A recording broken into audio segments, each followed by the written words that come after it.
Assalamualaikum warahmatullahi wabarakatuh. Sebelumnya perkenalkan nama saya Nur Alia Ramadhani dengan NIM 2023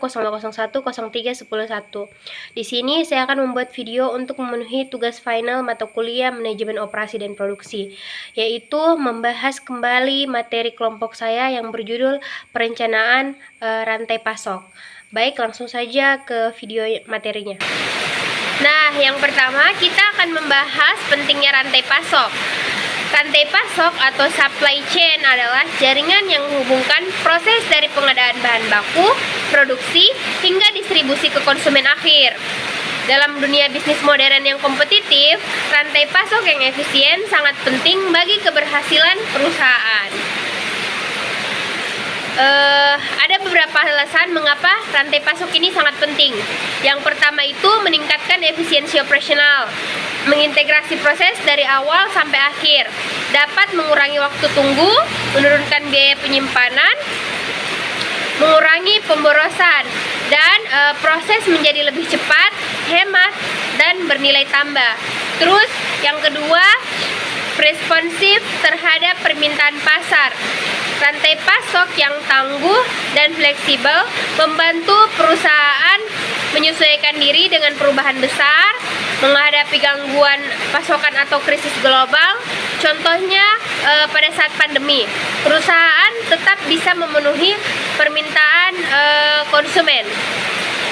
Terus yang terakhir atau yang ketiga yaitu mendukung keberlanjutan atau sustainability, di mana perusahaan harus membangun rantai pasok yang ramah lingkungan, etis dan adil dalam pengadaan, serta hemat energi dan sumber daya.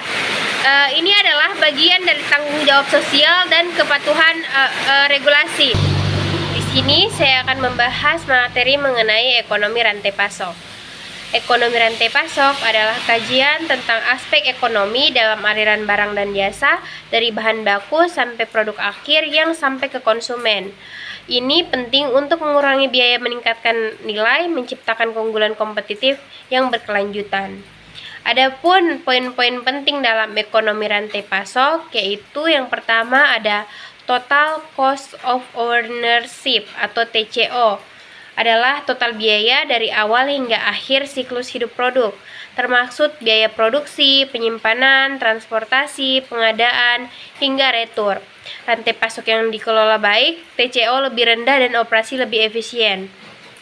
Terus yang kedua, efisiensi penggunaan sumber daya. Tujuannya yaitu gunakan tenaga kerja, modal, dan bahan secara optimal.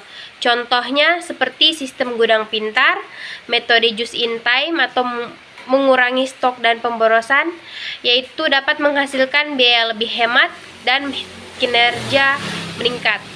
Terus yang terakhir, nilai tambah dan dampak ekonomi makro. Rantai pasok yang efisien meningkatkan produktivitas industri, membuka lapangan kerja, serta mendorong pertumbuhan ekonomi nasional. Perusahaan yang menciptakan nilai dalam rantai pasok lebih tangguh menghadapi persaingan global. Selanjutnya, strategi rantai pasok. Jadi, strategi rantai pasok adalah rencana jangka panjang untuk mengelola aliran barang, informasi, dan uang dari pemasok hingga ke konsumen akhir secara terintegrasi. Strategi ini membantu perusahaan lebih efisien dan siap menghadapi perubahan besar. Ada dua jenis strategi utama, yaitu yang pertama strategi efisiensi biaya. Yang ini cocok untuk produk kebutuhan pokok, permintaannya stabil, margin kecil, serta persaingan harga tinggi. Tujuannya yaitu menekan biaya dan mempercepat proses. Terus yang kedua, strategi responsif. Ini cocok untuk produk seperti elektronik atau fashion. Permintaannya tidak stabil dan siklus hidup pendek. Tujuannya yaitu cepat beradaptasi dengan kebutuhan pelanggan. Adapun strategi pendukung lainnya seperti kolaborasi dengan mitra bisnis, di mana melibatkan berbagai informasi, perencanaan bersama, integritas sistem, yang menghasilkan peramalan lebih akurat, proses lebih cepat, dan pelanggan lebih puas.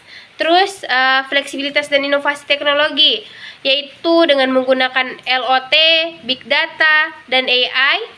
Tujuannya mempercepat pengambilan keputusan dan respon terhadap perubahan. Next ada pengelolaan rantai pasok.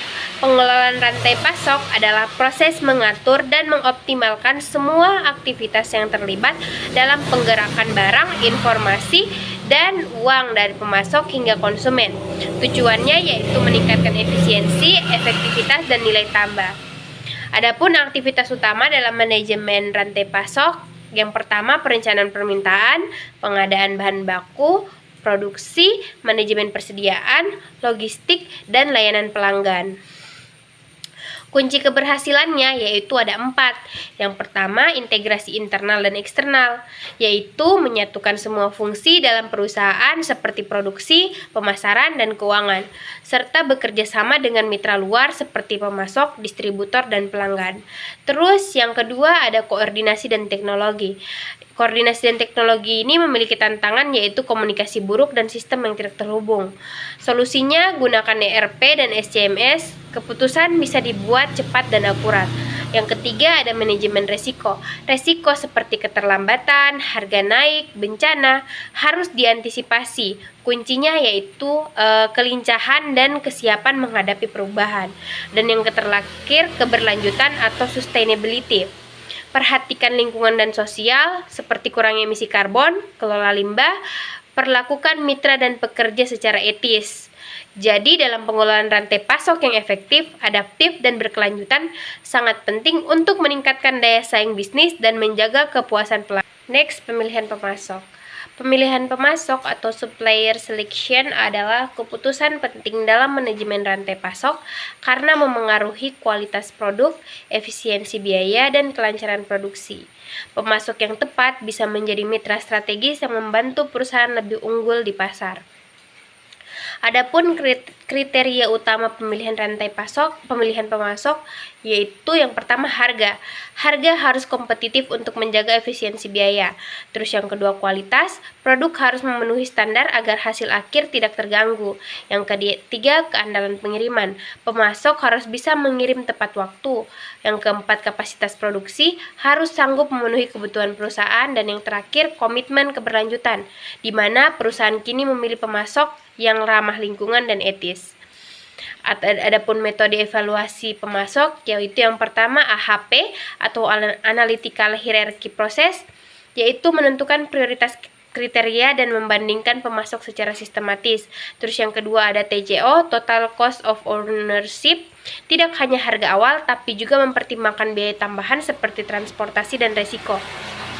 Yang terakhir ada vendor rating system, yaitu menilai kinerja pemasok dari data historis seperti ketepatan waktu dan kualitas. Nah, adapun tantangan dalam pemilihan pemasok yaitu yang pertama kurangnya informasi dan transparansi, ketidakseimbangan kekuatan tawar-menawar, resiko global seperti politik, ekonomi dan budaya, serta hukum, tekanan etika dan keberlanjutan. Pemasok yang tidak etis, misalnya kerja paksa atau pencemaran lingkungan, dapat merusak reputasi perusahaan. Strategi membangun hubungan jangka panjang yaitu yang pertama buat kontrak jangka panjang, jalankan program peningkatan kualitas bersama, integritas sistem informasi, lakukan komunikasi terbuka dan rutin. Tujuannya yaitu menciptakan hubungan yang saling menguntungkan, fleksibel, dan siap menghadapi perubahan besar. Pengelolaan logistik. Logistik adalah bagian penting dari rantai pasok yang mengatur pergerakan, penyimpanan, dan distribusi barang, jasa, dan informasi dari pemasok ke konsumen. Tujuannya yaitu adalah agar barang sampai tepat waktu, di tempat yang tepat, dalam jumlah yang tepat, dengan biaya seefisien mungkin. Adapun fungsi utama logistik yaitu transportasi, mengirim barang secara fisik antar lokasi. Efisiensinya tergantung pada pilihan moda, darat, laut, atau udara, rute, dan waktu pengiriman. Terus yang kedua, manajemen persediaan. Menyeimbangkan ketersediaan barang dan biaya penyimpanan. Gunakan metode JIT dan EOQ agar tidak kelebihan atau kekurangan stok. Yang ketiga, manajemen gudang. Tempat penyimpanan sementara sebelum distribusi.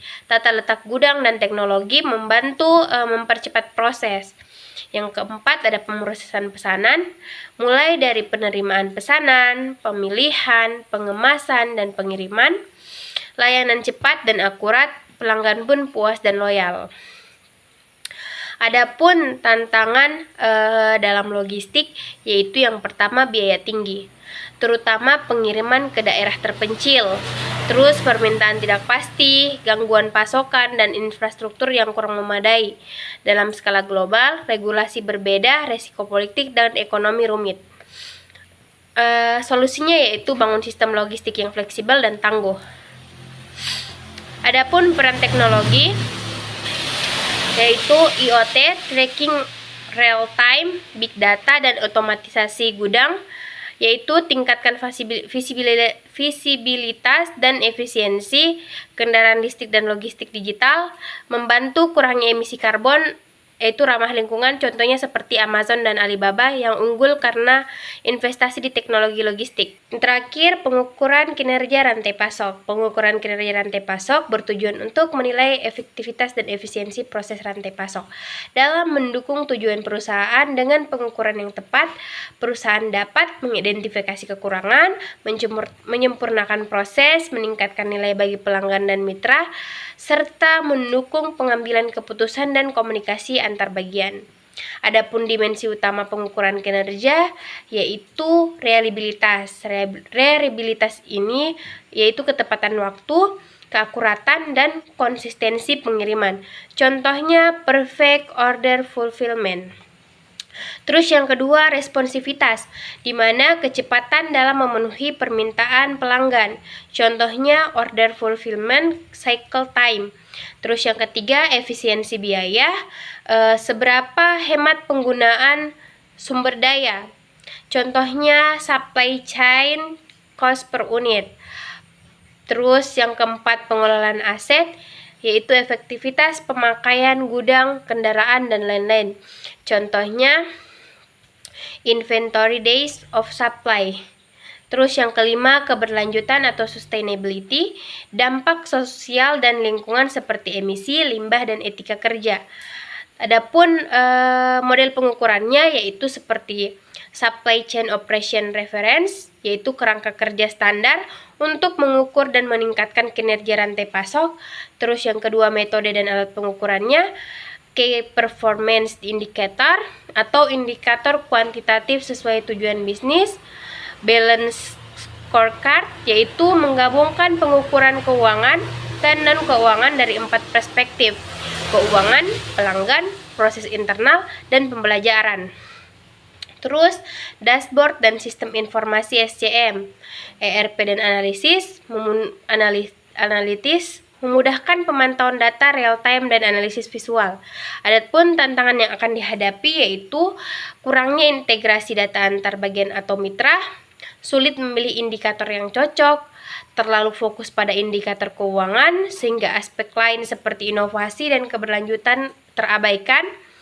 Terus perlu keseimbangan antara hasil jangka pendek vs jangka panjang serta indikator hasil dan proses. Jadi pengukuran kinerja rantai pasok sangat penting untuk perbaikan keberlanjutan dan daya saing yang harus dilakukan secara seimbang, menyeluruh, dan beradaptasi dengan perubahan pasar dan teknologi. Mungkin itu saja, mungkin ini saya materi yang dapat saya sampaikan. Lebih dan kurangnya mohon dimaafkan. Assalamualaikum warahmatullahi wabarakatuh.